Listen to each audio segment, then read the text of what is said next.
with that. Tom, There's you and nothing I wrong are with it. so aligned right now. Yeah. The next bullet on our doc is exactly this. And I know you don't even have this in front of you. No, I don't look. Yeah, I don't look. I know. That's what I like. I kind of like it because I know where we're going and you don't. And so I'm impressed with how, if you were a jazz musician, me and you would be jamming really good right now. Yeah. Red flags that prospects give you during the pre-sales process. Right. That's the bullet. Right. And the idea there is, all right, great. You have someone interested in your process. If they're a total pain in the ass Right. during the pre-sales process, before there's a deal in place, Right. how do you think they're going to be when they're a customer? Right. And so it's exactly what you just said. Even if they're interested, if they're not even a customer of yours and they're already causing you stress, Right. or asking for things that you don't necessarily do, but oh my God, they're interested. Yeah. If it doesn't feel right, and we've been doing this long enough. Yeah. You can reply to an email and we've never even spoken to them, and you're like, based on that reply, I have a bad feeling about this. Yeah. And the same is true on the other side. Right. Like you could tell, what, Right. I have a good feeling about this. I don't know why. Right. But anyway, the red flags in the pre-sales process, how you are, I'm a stoic, right? How you do one thing is how you do everything, right?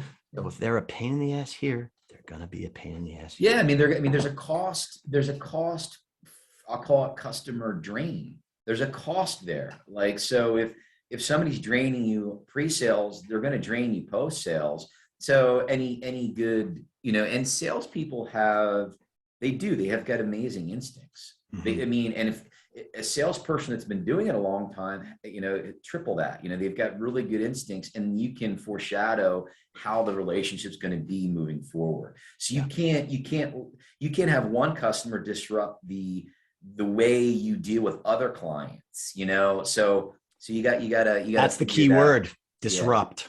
Yeah. See, there's a cost to that drain. And then usually and disruptions, it takes resources away from where you should be focused. Right. It really, and it's easier said than done. I mean, you and I are, we could easily fall victim to this, especially in our other software company.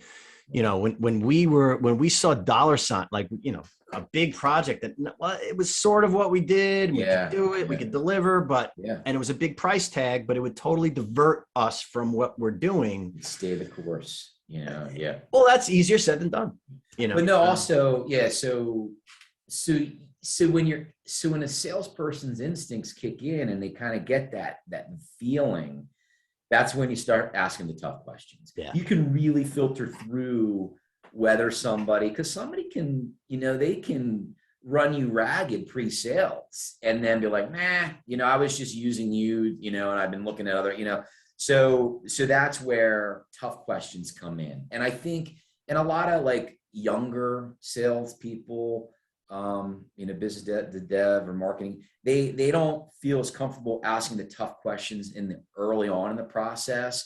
But if you and I have been doing this long enough, we ask the tough questions when it's the right time, and we call those withdrawals and deposits. We deposit, we give that customer experience. We do everything we can. We provide the value. We roll out the red carpet. Then it's time for the withdrawal. Okay, when are we moving? It's an ask. When are we ask? Yeah, it's an ask. Yeah. Whatever that ask is. Yeah, exactly. Whatever that ask is. Yeah. It's time to move forward. Can I send you an invoice? Can you be a referral? Whatever that ask is, when you give, you're depositing. Yeah. And then you feel just like money in a bank. When you put enough money in the bank, you're like, you know what? I have enough money where I feel like I can withdraw money and still be okay. And so when you give and deposit for a prospect or a customer, there's a certain point where you're like, you know what, I've done this for you. Now where's the reciprocity? Now I have an ask for you. And if they respond properly, then that's how the relationship's going to be moving forward, So the walk away is don't be afraid of anybody to walk away from money or deal. The money can be delusional. Like you can you can fall into rabbit holes and wrong paths because the dollar signs, it can be very scary. But if it doesn't feel right, 9 out of 10 times, it's not